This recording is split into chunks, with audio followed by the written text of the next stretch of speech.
Magkatabi ang dalawa, ang isa ay matanda, ang isa ay bata. Pareho silang may malamig na ekspresyon sa mukha. Ngunit masalata ang pagiging inosente sa mukha ni Calden at may bahagyang bakas ng kanyang pagiging cute. Napabuntong nga sa Rebecca. Talaga nga namang napakalakas ng dugo ni Sean. Hindi may pagkakailang anak nito ang bata. Pagkatapos ng almusal, pumunta sa Rebecca sa kanyang studio. Habang nagtatrabaho siya, biglang dumating si Lucinda at sinabing, "Boss, nandito na naman si Luke Rojas. Bakit na naman nandito ang lalaking ito?" Diretsong sumagot ni Rebecca. "Sabihin mong hindi ko siya gustong makita." Bumaba si Lucinda para ipaalam yun kay Luke, ngunit hindi ito umalis. Makalipas ang ilang sandali, bumalik ulit si Lucinda at sinabing, "Boss, sabi niya kailangan mo siyang harapin. Kung hindi, hindi siya aalis." Napaisip-isip si Rebecca. Naisip niyang umaga na naman kaya sinabi niya kay Lucinda na papasukin ito at paupuin. Pagpasok ni Luke, kapansin-pansing iba na siya kaysa kahapon. Kahapon, puno pa ito ng kumpiyansa. May matigas na determinasyon sa muka. Pero ngayon, medyo haggard ng itsura niya. Nakasuot siya ng isang magaan na kasual na suit. Mukhang banayad at kagalang-galang. Kasabay ng kanyang pagpasok, marami siyang dalang regalo. "Rebecca," tumigil siya sa harap nito. Bahagyang ngumiti at nilapag ang mga dala niyang regalo sa mesa. Tinignan ito ni Rebecca at nilamig na, nagtanong, "Ano to? Bakit nandito ka na naman?" "Bumili ako ng damit at sapatos na ayon sa mga brand na gusto mo noon." Ngumiti si Luke na may paghingi ng tawad. Halatang nagpapakumbaba ang kanyang tono. Tinignan ni Rebecca ang mga dala nito at napansin niyang tama nga ito. Ang mga brand na madalas niyang suotin dati. Pero hindi na ngayon. Matamlay niyang sinabi, "Hindi ko na yan gusto. Hindi na ako kagaya ng dati. Ngayon sabihin mo, anong sadya mo sa akin?" Bahagyang nanigas ang mukha ni Luke, ngunit pilit pa rin siyang ngumiti. "Ayos lang. Kung ayaw mo, wag mong kunin. Bumili rin ako ng regalo para sa'yo." Kinuha niyang isang mahabang kahon at binuksan ito sa harap ni Rebecca. Isang mamahaling relo na may mga brilyante ang nasa loob. Halagang humigit kumulang 2 milyon. Nagulat si Rebecca sa biglaang pagbabago ng ugali nito. May nangyari, sigurado siya doon. Hindi ito basta lalapit sa kanya ng may pagpapakumbaba kung walang nangyaring hindi inaasahan, kaya diretsong nagtanong sa Rebecca sa lalaki, "Ano ba talaga ang pakay mo? May pariga-regalo ka pa? Sa palagay mo ba, hindi ko kayang bumili ng mga gamit na dala mo?" Huminga ng malalim si Luke at dahan-dahang sinabi, "Rebecca, ang issue sa atin, wala namang talo dito. Kahit kanino, pwede ba nating kalimutan?" "Kalimutan ng ano?" Nakakunot ang kanyang noo. Tumingin si Luke sa kanya. "Ang tungkol sa atin." "Ano nga ba ang tungkol sa atin?" Gusto niyang malinawan. Hindi niya magets kung anong sinasabi ng lalaki. Napalunok si Luke bago sumagot. "Hindi ba tinulungan ka ni Sean? Ngayon gusto niyang idemanda ang manufacturer. Sinasabing peke ang produkto at kailangan magbayad ng 10 beses na multa." Napako sa kinatatayuan niya sa Rebecca. Hindi niya inakala na may ganitong plano si Sean. Kung ang halaga ng produkto ay 30 milyon, ang 10 beses na multa ay abot ng 300 milyon. Noon, si Luke ang may balak ipabayad sa kanya ang 300 milyon. Pero ngayon, si Sean naman ang gustong ipabayad yun sa manufacturer. Nang matanggap ng manufacturer ang liham mula sa abogado ni Sean sa ibang bansa, agad itong napabalikwas mula sa kama sa kalagitnaan ng gabi at desperadong tinawagan si Luke. Humingi ito ng tulong kay Gu Chen, ngunit sa halip pinasahan siya ng responsibilidad. Ngayon, hinihiling ng manufacturer kay Gu Chen na ayusin ang problema kung hindi ibubunyag nitong panloloko ni Luke at sabay silang babagsak. Nagbanta ang manufacturer, "Ayusin mo ito o ikaw ang magbabayad ng lahat." Kung pababayaan siya ni Luke, pupunta siya sa istasyon ng pulisya para isiwalat ang lahat at sigurado siyang makukulong si Luke. At para tiyaking hindi siya mapapatahimik ni Luke, pinasa na niya ang lahat ng ebidensya sa isang pinagkakatiwalaang tao. Ginawa ng insidenteng ito na maghintay si Sean para sa tamang pagkakataon. Hindi lang niya pinabalik sa Rebecca sa kanya, kundi ginawa rin niyang balisa si Luke. Wala nang ibang magawa si Luke kung hindi ang magmakaawa kay Rebecca, kaya't muli siyang nagkunwaring banayad at maginoo. Umaasang maalala ni Rebecca ang dati nilang pinagsamahan, ngunit nasusuklam na si Rebecca sa lalaking ito. Nang marinig niyang may problema ito, ngumiti siya ng malamig at nagsabing, "Tama lang, nag-deliver siya ng mga depektibong produkto. Kaya dapat siyang pagbayarin ng 10 beses ang halaga. Dapat maturuan ng leksyon ng isang negosyante na hindi marunong magnegosyo ng maayos at puro pandarayang iniisip." Dumilim ang mukha ni Luke. "Rebecca, hindi ko naman talaga intensyon na saktan ka. Ginawa ko lang ito para bigyan mo ko ng isa pang pagkakataon." Malamig ang ekspresyon ni Rebecca habang nakatingin sa kanyang kausap. "Isinabit mo ko, pinilit mo ko at sasabihin mong wala kang ginawang masama sa akin?" Sa isip niya talagang baluktot ang utak ni Luke. Anong klaseng hayop ang lalaking ito? At ang tingin sa sarili laging inosente. Nagsalita si Luke. "Ginawa ko ito dahil ayaw mo kong bigyan ng pagkakataon. Pero hindi ko intensyon na kunin ang pera mo. Kahit ibigay mo pa ito, hindi ko ito tatanggapin. Ang nais ko lang ay bumalik ka sa akin. Yun lang." Halos matawa si Rebecca sa narinig nitong paliwanag.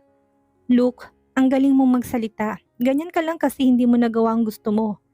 Pero kung nagtagumpay ka, sigurado akong pati pera at ako kukunin mo. Anong palagay mo sa akin? Ipinanganak kahapon? Na hindi marunong mag-isip? Gumising ka nga't mukhang natutulog ka. Ang himbing ha?" Nagdilim ang mukha ni Luke at sinabi sa malamig na tinig, "Rebecca, hindi talaga ako ganong klaseng tao. Bakit ba napakasama ng pagtingin mo sa akin?" Pagkatapos niyang sabihin yon ay makita hindi nagsalita sa Rebecca, nagpatuloy siya. "Ilang taon nang nakalipas at may pagkakautang akong loob sa iyo. Matagal ko nang gustong ayusin ang relasyon natin. Wala akong balak na saktan ka. Pero sinabi ko na, ayoko." Lumingon si Rebecca, malamig ang ekspresyon sa muka. "Nagkakamali ka at hindi na kita mapapatawad pa. Sa tingin mo ba, kung pipilitin mo ko, magbabagong isip ko? Walang silbi yan. Kahit na magtagumpay ka sa pamimilit mo, mas lalo lang kitang kamumuhian. Nakakasuklam ka." Sandaling natahimik si Luke bago sumagot. "Sige, inaamin ko nagkamali ako sa bagay na ito. Basta iurong mong demanda. Hindi na kita pipilitin kailanman. Pero patuloy mo pa rin akong gagambalain, hindi ba?" Sagot ni Rebecca ng walang emosyon. "Hindi kita basta makakalimutan." Tumingin si Luke sa kanya't nagpatuloy. "Kung ipagpapatuloy mong demanda, babayaran na lang kita sa huli.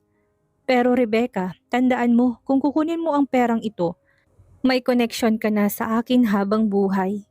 Ibibigay ko itong bilang dote at hindi na kita pakakawalan." "Luke, tinatakot mo bang asawa ko?" Isang malamyang boses ang sumingit sa kanilang usapan. Hindi na kailangan lumingon na Rebecca upang malaman kung sino yon. Si Sean. Lumingon si Luke, baka sa mukha ang panlalamig. "Attorney Mendez, si Rebecca ang kausap ko. Wala kang kinalaman dito." "Paano mo nasabing wala akong kinalaman kay Rebecca?" Humakbang si Sean palapit. Diretsyong niyakap sa Rebecca sa bewang. "Hindi ka nakapagdala ng makapal na damit kaninang umaga. Malamig, alam mo?" Sabay kuha ng bag na dala niya. Doon lang napansin ni Rebecca na nagpunta ito doon upang dalhan siya ng coat. Yumakap siya sa dibdib ni Sean at sinabing, "Sean, narinig mo ba? Sinabi ni Luke na hindi niya ako pakakawalan. Pinagbabantaan niya ako." Malambing niyang sumbong sa lalaki. Habang inaayos ang necktie nito, sinadya niya ito upang ipakita kay Luke para tuluyan na itong sumuko. At tama nga siya, naging mas pangit ang itsura nito kumpara kanina. Mahahalata ang panaghili at pagkainis sa mga mata nito. Narinig ko. Tumingin si Sean sa babaeng yakap niya at kunwaring nagtanong, "Ano sa tingin mo ang dapat nating gawin? Demanda natin sila at singilin ng 300 million? At isa pa, ilang beses na akong ginugulo ni Luke kamakailan. Gusto ko siyang pagbayarin sa perwisyong dinulot niya sa akin." Sagot ni Rebecca. May lambing sa boses. "Pwede ba yon?" Ngumiti si Sean, tila kontentong kontento. "Sige, susundin kita." Nalaki ang mga mata ni Luke sa hindi makapaniwalang tingin. Akala niya hindi na nakikipag-usap si Rebecca kay Sean. Kahit kailan, pero hindi niya inaasahan na ganito na pala sila ka-close. May pait na naramdaman si Luke sa kanyang puso't malamig na sinabing, "Rebecca, hindi kayo pwedeng magsama." Paalala niya sa babae. "Oh?" Itinaas ni siya ng kilay, tila natutuwa sa hamon. "Sige nga, ipaliwanag mo kung bakit hindi kami pwedeng magsama." "May anak na nga kami at kung gugustuhin namin, pwede kami magsama kahit ngayon din. Gagawa kami ng marami pang anak at muling magpapakasal." Lalong dumilim ang mukha ni Luke at malamig na tumitig kay Sean. "Noon, sinamantala mo lang ang pagkakataon, kaya napunta siya sa'yo. Noong panahong yun, abala siya sa mga walang kwentang bagay at hindi niya namalayang binigyan niya ng pagkakataon si Sean na makasama sa Rebecca sa isang gabi at magkaroon ng anak. Hindi lang anak ang meron kami. Bahagyang ngumiti si Sean. May kakaibang liwanag sa mga mata. Mas gusto rin ako ni Rebecca kaysa sayo. Nang marinig yun, napagtanto ni Rebecca na maaring may mas lalong hindi tamang sasabihin si Sean. Sinubukan niyang takpan ang bibig nito, ngunit nagpatuloy na ito sa pagsasalita. Noon pa man, sinabi na ni Rebecca sa akin na hindi kanya kayang lapitan. Kahit nagde-date kayo. Kahit pinag-usapan niyo ang kasal, hindi kailanman naglapit ang mga puso niyo. Kaya hindi kanya kailanman pinatuloy sa buhay niya. Nagbago ang ekspresyon ni Luke matapos marinig yon. Tinitigan niya si Rebecca at nagtanong, "Totoo ba yan?" Gusto na maglaho ni Rebecca ng tuluyan dahil sa kahihiyan. Tama naman ang sinabi ni Sean. Simula pa lang hindi naging totoo si Luke sa kanya. Lagi ito nagkukunwari at hindi kailanman nagbukas tungkol sa sarili nitong buhay. Dahil doon, hindi niya ito lubusang naunawaan. Kung walang katapatan, paano magiging malapit ang dalawang puso? Kaya wag mo laging isisi sa iba ang ginawa mong katarantaduhan at ang pakikipaghiwalay niya sa iyo. Patuloy na pang-aasar ni Sean kay Luke. Nagsimula ang relasyong ito sa sarili mong pagkukunwari. Paano mo maasahang mahalin ka ng iba kung puro kasinungalingan ang pinapakita mo? Hindi na makayanan ni Rebecca ang naririnig, kaya tinakpan niyang bibig ni Sean. Tama na, wag mo nang ituloy. Ayaw niyang isipin ni Luke na pinag-uusapan nila ito ng palihim. Tama nga, minsan nang tinanong ni Sean kay Rebecca ang tungkol sa relasyon nila noon ni Luke. Dahil simple lang siyang tao, sinabi niyang lahat ng walang pag-aalinlangan.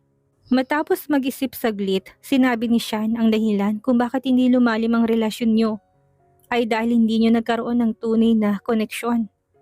Ano klaseng koneksyon? Hindi ito naintindihan ni Rebecca dahil wala siyang masyadong alam sa mga bagay tungkol sa damdamin. Dahil si Sean ay isang taong maraming alam, pinaliwanag niya. Ibig sabihin, hindi kayo nagbukas ng puso sa isa't isa? Kaya nanatili lang sa ibabaw ang relasyon niyo. Masaya kayong kumain, uminom at maglibang, pero palagi mong nararamdaman na hindi ito nagiging mas malalim. Dahil hindi niyo kailanman nakita ang tunay na damdamin ng isa't isa. Wala kayong tinatawag na spiritual resonance o tunay na koneksyon ng kaluluwa. Bigla tong naunawaan ni Rebecca ang lahat.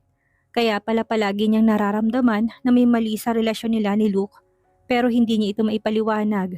Ang totoo, hindi nila kailanman binubuksan ang kanilang mga puso sa isa't isa. Kaya hindi rin nila lubos na minahal ang isa't isa. Pero ang mga bagay na ito, dapat pinag-uusapan nila ng pribado. Hindi dapat sinabi ni Sean ang lahat ng iyon sa harap ni Luke dahil parang lumalabas na sinisiraan niya ang kanyang ex sa harapan nito. Gayunpaman, si Sean ay isang dalubhasa sa psikolohikal na laro.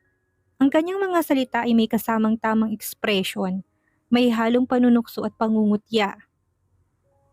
At tama nga siya, namutla ang mukha ni Luke sa sobrang tigas ng ekspresyon ito. Tiningnan siya nito at nagsabing, "May sarili akong dahilan noon. Huwag mo nang sabihin yan, Luke. Paulit-ulit na lang, nakakapagod ng pakinggan." Tumikim si Sean, mistulang inip na inip sa mga sinasabi ni Luke. "Puro na lang ganyan ang sinasabi mo. Wala na bang ibang dahilan?" Namutla si Luke, tila hindi na alam ko ano pang dapat niyang sabihin. Matapos ang ilang segundong katahimikan, tahimik siyang tumalikod at umalis. Habang pinagmamasdan ng paglayo nito, malamig na nagkomento si Sean. Isang lalaki hindi makalimot sa isang pag-ibig na wala na. Medyo naiinis si Rebecca kaya tinignan niya ito. Bakit mo kailangang sabihin ang mga yon sa harap niya? Parang lumalabas na sinisiraan ko siya ng patalikod. Diretso siyang tinitigan ni Sean, malamig ang kanyang mga mata. Gusto ko lang ipaintindi sa kanya ng pagkawala mo ay kasalanan niya mismo. Hindi dahil inagawan ko siya. Hindi alam ni Rebecca kung bakit pero bigla na lang siyang nakapagsalita ng hindi nag-iisip. Kung ganun, ang pagkawala mo rin ba noon ay kasalanan mo? Pagkasabi niya nito, napansin niyang unti-unting lumamig ang ekspresyon ni Sean. Sa tingin mo ba, ang nangyari sa atin noon ay kasalanan ko? Bigla nitong tanong sa kanya. Hindi ba? Sagot ni Rebecca, naguguluhan. Ngumiti si Sean, ngunit walang bakas ng emosyon sa kanyang mga mata. Sige, kung yan ang iniisip mo, ganun na nga. Pagkasabi nun, tumalikod ito at lumabas. Nagiiwan ng malamig na pakiramdam sa paligid. Habang pinagmamasdan ng kanyang pag-alis, naramdaman ni Rebecca ang tila buta sa kanyang puso na matagal na niyang hindi nararamdaman. Bigla gusto niyang tanungin ito, sino ba talagang may kasalanan noon? Posible bang may ibang dahilan sa nangyari noon? Pag nanais na malaman ang sagot, tumayo siya mula sa kanyang inuupuan at agad na lumabas. Gustong ipaliwanag kay Sean ang nangyari noon. Sean, muli niyang tawag sa lalaki, subalit hindi man lang siya pinansin nito. Mabilis siyang bumaba ng hagdan at nakita niyang papasok na si Sean sa elevator. Hindi nito narinig ang kanyang boses. Mabilis siyang humabol at pinindot ang pindutang magbubukas ng pinto, ngunit nakababa na ang elevator. Kinagat niya ang kanyang labi sa inis.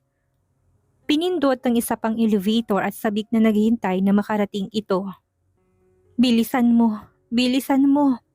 Nagdadasal siya habang pababa ng elevator. Hindi niya alam kung ilang beses niya itong inulit sa kanyang isipan. At sa wakas ay dumating na ang elevator. Mabilis siyang pumasok at pinindot ang pindutan para sa unang palapag. Bumaba ng elevator ngunit huminto ito bawat ilang palapag. Nagsimula siyang kabahan. Ipinagdasal niyang hindi pa sumakay ng sasakyan at umalis si Sean. Pagdating sa unang palapag, dali-dali siyang lumabas at hinanap ito. Nakita niya itong nakatayo sa harap ng sasakyan. Tila may kausap sa telepono at hindi pa sumasakay. Sean, masaya si Rebecca, tanda na sanang habulin ito nang bigla niyang marinig ang ilang salitang lumabas mula sa manipis nitong mga labi. Joanna, nakauwi ka na? Ang pangalang Joanna ay parang naghulog kay Rebecca sa 18 level ng impyerno. Napahinto siya sa kanyang pagtakbo. Nakita niyang mingiti sa mukha ni Sean. Sige, susunduin kita sa airport. Matapos yon, tinapos ni Sean ng tawag at sumakay sa kanyang Maybach. Napakasaya niya na hindi malang niya napansin si Rebecca sa likuran niya. Pinanood na lang ni Rebecca ang sasakyan ni Sean na unti-unting lumalayo. Muling bumalot sa kanya ang matinding sakit at galit. Parang isang bagyong dumaan sa kanyang puso. Naramdaman niyang may malamig na dumaloy sa kanyang pisngi. Hinawakan niya ito, umiiyak siya. Si Joanna Hernandez ay bumalik na, ang white moonlight. Sa puso ni Sean matapos ang 5 taon, muli na namang lumapag sa Pilipinas. Parang nawala ang kanyang kaluluwa. Dahan-dahan siyang tumalikod at bumalik sa studio. Pagdating niya sa bahay, narinig niya nakikipag-usap si Calden tungkol sa piano. Mula sa itaas bumaba ang malamyos na tunog ng piano. Unti-unting pinapaginhawa ang puso ni Rebecca. Tama, may anak pa siya. Sa loob ng maraming taon silang dalawa lang ang magkasama. At wala namang mali doon, sanay naman siya ng ganoon. Umakyat siya sa 2 palapag at pumasok sa kwarto. Doon nakita niyang tumutugtog si Calden ng piano. Ngumiti si Rebecca at nanatili sa pintuan. Pinagmamasdan niyang anak na may paghanga. Napansin siya ni Calden, ngunit hindi ito huminto. Tinapos itong buong piyesa bago nagtanong, "Maganda ba, Mommy?" Sabay taas ng kanyang kilay, pumalakpak sa Rebecca. "Maganda, pero parang may kakaiba. Ito ang thriller performance na inimbento ko." Thriller performance? Halos hindi makapaniwala si Rebecca sa narinig. Hanggang sa seryosong sinabi ni Calden, "Opo, thriller performance." Saglit siyang natahimik bago nagtanong, "Anak, maayos pa ba ang mental state mo nitong nagkaraan?" Tinasan siya ng kilay ng bata. "Ayos naman. Kumain ka na ba?" "Hindi pa." Napahawak sa Rebecca sa kanyang tiyan. Wala siyang kinain buong araw. Ngayon nang makita si Calden, sakala niya naramdaman ng gutom. "Tara na, kumain na tayo." Mabilis na tumakbo si Calden palabas, hinilang kamay niya pababa ng hagdan. Suot niya ang kanyang high heels, kaya hinawakan niyang kamay ng bata at paulit-ulit na sinabing, "Dahan-dahan lang, baka matumba ka." Pero nang tumakbo siya, bigla niya naramdaman na parang gumaan ang kanyang pakiramdam. Dinala siya ng bata sa kusina. Inilabas ang isang mangkok ng matsutake chicken soup at nilagay ito sa harap niya na parang pinagmamalaki ang kanyang gawa. "Subukan mong inumin ito, Mommy."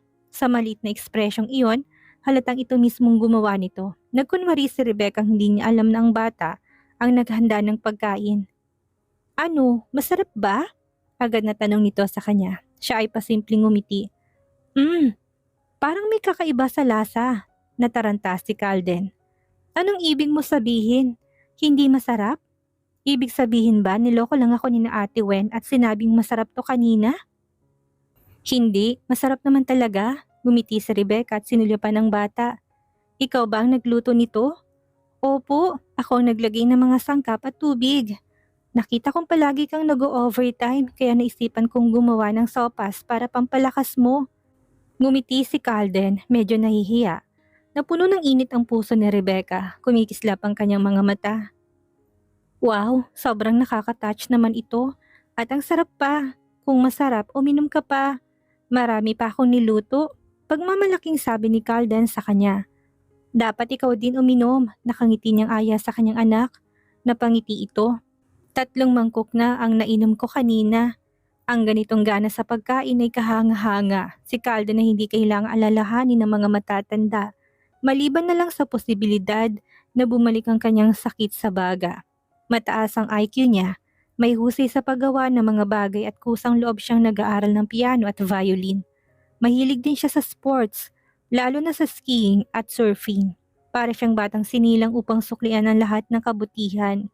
Kaya naman sa tuwing tinitignan na Rebecca ang anak niya, paano pa siya magiging hindi kontento? Sobrang mahal na mahal niyang anak niya at hindi siya papayag na mawalay dito. Niyakap niya ito ng mahigpit, ginulo ang buhok at tinalikan sa pisngi. Napangiwi ito tagad na pinahid ang pisngi. Sabi ng lahat, malaki na ako. Huwag mo nang halikan ng mukha ko, mommy. Para lang po yan sa mga baby. Paano ka lumaki? 5 taong gulang ka pa lang? Ngumiti si Rebecca sa bata habang hinahaplos ang pisngi nito. Matamang itinama siya ni Calden. Sa teorya ng iba, 6 na taong gulang na ako. Isang senior kid. 5 taon at kalahati. Ngumiti si Rebecca at hindi hinayaan na mag-ilusyon ng anak na matanda na ito. Biglang nagising si Rebecca sa madaling araw. Inabot niya ang gilid ng kama. Walang tao, hindi pa bumabalik si Sean. Natulog ba ito kasama si Johanna Hernandez? Saglit siyang nakaramdam ng lungkot pero agad niyang itinaboy ang iniisip niya. Wala namang kaso doon, 3 buwan lang naman ang kasunduan nila. Pagkatapos noon, aalis din siya. Kung sino man ang piliin ni Sean, hindi na niya kailangang isipin pa yon. Dahan-dahan muli siyang nakatulog. Hindi niya alam kung dahil ba sa sobrang pagod o sa ibang dahilan. Pero napanaginipan na naman niya yon. Sa araw ng kanyang kasal, katatapos nang niyang isuot ang puting wedding dress at papunta na siya kay Luke, nang biglang may makita siya sa isang silid pahingahan. Si Luke at Feliz magkayakap, naghahalikan. Isang nakakadiring tagpo. Narinig niyang sinasabi ni Luke na mas mahinahon, mas maunawain at mas naintindihan ni Feliz ang mga lalaki kaysa sa kanya. Sa unang pagkakataon, naranasan ni Rebecca ang matinding pagtataksil. Para siyang hindi makahinga, ngunit sa isang iglap, ang 2 tao sa silid ay naging sina Sean at Joanna. Naglalapat ang kanilang mga labi, magkadikit ang mga katawan. Napabalikwas siya ng bangon. Maliwanag na ng araw sa labas, basa ng pawis ang kanyang buhok. Tumingin siya sa orasan, lampas 8:00 na ng umaga. Tumingin siya sa kabilang bahagi ng kama, wala pa rin si Sean. Hindi ito umuwi buong gabi. Nanatili siyang nakaupo saglit bago tumayo at pumunta sa banyo. Binuksan niyang shower upang maligo at mahimasmasan. Pagbaba niya, nakita niyang kumakain na si Calden ng almusal. Ngumiti ito. Mommy, time na para mag-breakfast. Nilapitan niya ito at nakita niyang mahinandang special na almusal ang bata para sa kanya. Bagels, hipon, itlog at gulay. Isang napakamasustansyang agahan. Ngumiti si Rebecca at hindi napigilang purihin ang kanyang anak. Anak, napakabait mo nitong mga nakaraang araw. Palagi ka nagluluto para sa akin. Mahal na mahal kita, anak. Walang halik. Tinakpan ni Calden ang kanyang mukha upang maiwasan ang halik ng ina. Ngunit may maliwanag na ngiti sa kanyang labi. Hindi napigilan ni Rebecca ang yakapin siya. Pasaway na bata, palagi mo kong tinataboy. Malaki na ako. Ang lalaki at babae hindi dapat naghahawakan. Sagot ni Calden na pabirong nakangiti. Habang nagtatawanan silang dalawa, lumapit si Ate Wen upang magpaalala. Miss Revo, Sabado ngayon, huwag mo kalimutang dalhin si Calden sa ospital para sa follow-up check-up sa 10:00 ng umaga. Napagtanto ni Rebecca na Sabado na pala ngayon, halos makalimutan niya ang follow-up check-up ng bata. Lumingon siya kay Ate Wen at nagtanong, Ate Wen, nakapagpa-schedule ka na ba kay Dr. Lopez? Oo, may appointment na kayo kay Dr. Lopez, 10:00 ng umaga. Miss Revo? Huwag kang mahuhuli. Nakangiting tugon nito. Sige, salamat. Sagot niya habang tinignan ng oras. Halos 9:00 na. Kailangan niyang tapusin agad ang pagkain at umalis. Pinagmamadali niyang kumain si Calden. Matapos mag-almusal, umalis na silang dalawa papunta sa ospital. Si Rebecca mismong nagmaneho. Pag-akit niya sa itaas, agad niya nakitang isang grupo ng mga doktor na papasok. Ang lalaki nangunguna ay may maitim na buhok, nakasuot ng puting coat at may suot na salamin na may pilak na frame sa kanyang matangos na ilong. Mukha siyang banayad at marangal. Siya si Sander Lopez, ang espesyalistang cardiopulmonary at pangunahing doktor ni Calden. Nang makita ito, ngumiti si Rebecca. Hello, Dr. Lopez. Tumango si Sander Lopez at tumingin sa batang lalaki sa tabi niya. Dinala mo si Calden para sa follow-up check-up? Oo. Abala ka pa ba, Doc? Tanong niya sa lalaki. Hindi naman. Pumunta na kayo sa klinik ko at hintayin niyo ako doon. Susunod ako agad. Sagot ni Xander na may banayad ng ngiti sabay hinaplos ang ulo ni Calden. Sa totoo lang, dati nang ipinakita ni Sander Lopez ang kanyang paghanga kay Rebecca. Gusto rin ni Rebecca ang tipo nito. Ngunit dahil bata pa si Calden, tinanggihan niya ito sa huli. Ngunit hindi lumayo si Sander Lopez dahil doon. Nanatili itong mabait at magiliw sa kanya.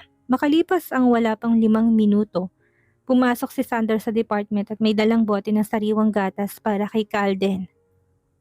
Calden, para sa'yo to, sabi niya. Salamat Dr. Lopez, pero kumain na po kami ng agahan, sabi ni Rebecca na medyo nahihiya. Ayos lang, dalhin mo na lang at inumin mamaya, sagot ng doktor habang umuupo, suot ang kanyang puting coat na mukhang banayad at mahinahon. Malinis ang itsura na nagbibigay ng impresyon ng kabaitan. Napansin ni Rebecca ang titig nito sa kanya at bahagyang naasiwa, kaya agad niyang sinabi, Dr. Lopez, paki-check up na po si Calden. Sige, sagot nito habang binubuksan ng computer at nagsulat ng reseta. Naubos niyo na ba ang gamot? Opo, sagot ni Rebecca ng tapat. Subalit may bahagyang pagkailang sa kanyang emosyon. Inabot ni Xander Lopez ang bagong reseta. Nagpa-schedule na ako para sa inyo ng maaga, kaya pwede na kayo magpa-check up agad. Napakagalang niya at maalalahanin, labis itong ikinatuwa ni Rebecca.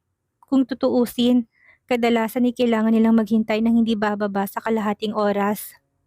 Dahil sa advance appointment ni Dr. Lopez, agad silang nasuri at nakatipid ng maraming oras. Mabilis na natapos ang 4 o 5 test sa loob lamang ng kalahating oras. Hawak ang mga resulta na pabuntong hininga ni Rebecca.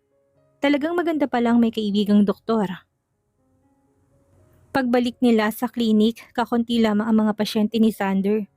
Isa siyang espesyalistang doktor at daan-daan ang bayad sa pagpaparehistro sa kanya. Kaya naman ang mga pasyenteng hindi malubha ang kondisyon ay hindi na nagre-rehistro sa kanya. Dr. Lopez, lumabas na po ang mga resulta, sabi niya habang inaabot ang mga reports. Isa-isang tinignan ito ni Xander Lopez. Maayos ang lagay ni Calden, mabuti ang pangangalaga mo sa kanya. Ipagpatuloy mo lang ang pag-inom ng gamot at bumalik kayo para sa check-up 1 beses kada linggo. Labis na nabawasan ng kaba ni Rebecca sa narinig. Mabuti naman, sabi niya sabay himas sa kanyang dibdib. Ngumiti si Xander habang nakatingin sa kanya. Huwag kang masyadong mag-alala, nandito naman ako. Ang ngiti niya ay nagdulot ng tiwala kay Rebecca. Dati si Rod Lincoln ang pangunahing doktor ni Calden, ngunit kalaunan ni tumigil to sa pagiging doktor, kaya lubos na nag-alala si Rebecca. Ngunit nang bumalik mula sa ibang bansa ang sikat na espesyalistang cardiopulmonary na si Sander Lopez at naging doktor ni Calden, muling gumaan ang pakiramdam niya. Salamat Dr. Lopez. Nang paalis na si Rebecca kasama si Calden, biglang tinawag siya ni Sander Lopez. Rebecca, lumingon siya at napansing nakatingin si Sander kay Calden. Alam niya may gustong sabihin ng doktor na hindi dapat marinig ng bata kaya pinaghintay niya si Calden sa labas. Habang lumalabas si Calden, narinig niya isang boses. Bakit mag-isa ka dito?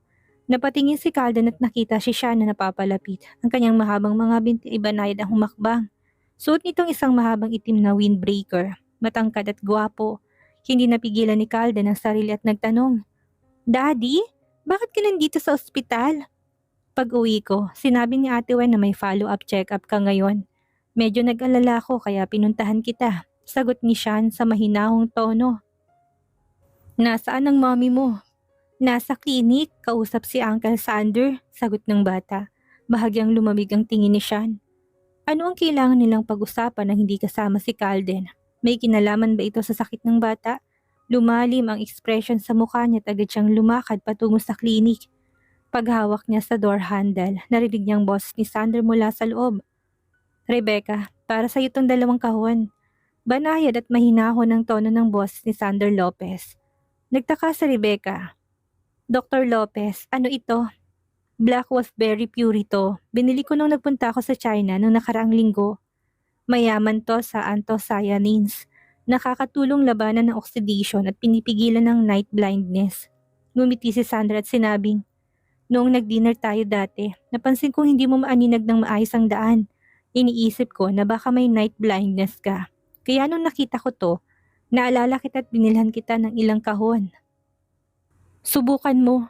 Sa likod ng pinto, biglang lumamig ang tingin ni Sean. Hindi pala tungkol sa kondisyon ni Calden ang pinag-uusapan nila, nang palihim ko hindi tungkol sa kanila.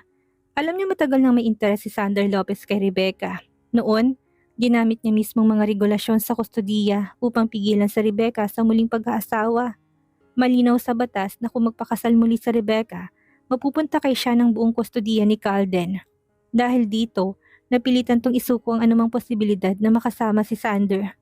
Pero ngayon, lumalabas na nakikita pa rin silang dalawa at na maglakbay si Sander. Hindi nito nakalimutang bilhan ng pagkain sa Rebecca na maganda sa mga mata. Ang kaniyang mukha ay naging sobrang lamig, walang bahid ng emosyon. Sa loob ng klinik, agad tumanggi sa Rebecca. Naku, Dr. Lopez, masyado namang mahal ito. Wag na po. Wala lang yun. Kung hindi mo tatanggapin, masasayang lang ito, sagot ni Sander. Iginiit na tanggapin niya ito. Sa huli hindi na nagpilit si Rebecca. Alam niyang para rin ito sa kanyang kalusugan kaya tinanggap niya na ito. Iniisip na babayaran niya si Sander kapag nakauwi na siya. Salamat po Dr. Lopez. Sa abala niyo, magalang niyang sinabi. Rebecca, gusto ko lang na maging masaya at malusog ka. Sagot nito habang inihahatid siya palabas. Huwag mong kalimutan, inumin to araw-araw. Ang maliit na problema sa kalusugan ay maaring lumala kung hindi agad aaksyonan. Opo, alam ko. Iinom ako ng maayos. Sagot niya na may ngiti. Bitbit ang ilang kahon ng Black Wolfberry Pure habang papalabas ng klinik sa labas ng pinto. Pagdating niya sa labas, agad niyang nakita si Sean, matangkad at matikas tong nakatayo, buhat si Calden at may kakaibang tingin sa kanya. Medyo nagulat si Rebecca. Bakit ka nandito? Follow-up check-up ni Calden. Kailangan ko pa bang ipaliwanag kung bakit ako nandito? Malamig na sagot ni Sean. Dumapong tingin niya sa bag na hawak niya at malamig na nagtanong. Nagpatingin ka rin ba sa doktor? May nireseta bang gamot si Dr. Lopez para sa'yo? Narinig to ni Calden at agad na nagtanong. Mommy, may sakit ka ba? Ah, hindi naman. Napagod lang sigurong mata ko nitong mga nakaraang araw. Kaya nagpatulong ako kay Dr. Lopez na bigyan ako ng gamot na mainam sa mata. Paliwanag ni Rebecca ng mahinahon upang hindi mag-alala si Calden. Ngunit si Sean ay nanatiling malamig. Alam niyang hindi yun basta reseta. Regalo yun mula kay Sander. Malamig siyang napasinghap. Napansin ni Rebecca ito't pakiramdam niya ay may halong panunuya sa kilos nito. Kaya lihim niya itong tinapunan ng masamang tingin. Samantala si Calden naman ay labis na nagulat. Daddy, si Mami humingi lang ng gamot dahil masakit ang kanyang mga mata. Bakit ka naman suminghap ng ganoon? Nasaktan mo ang damdamin niya. Hindi ka dapat ganyan.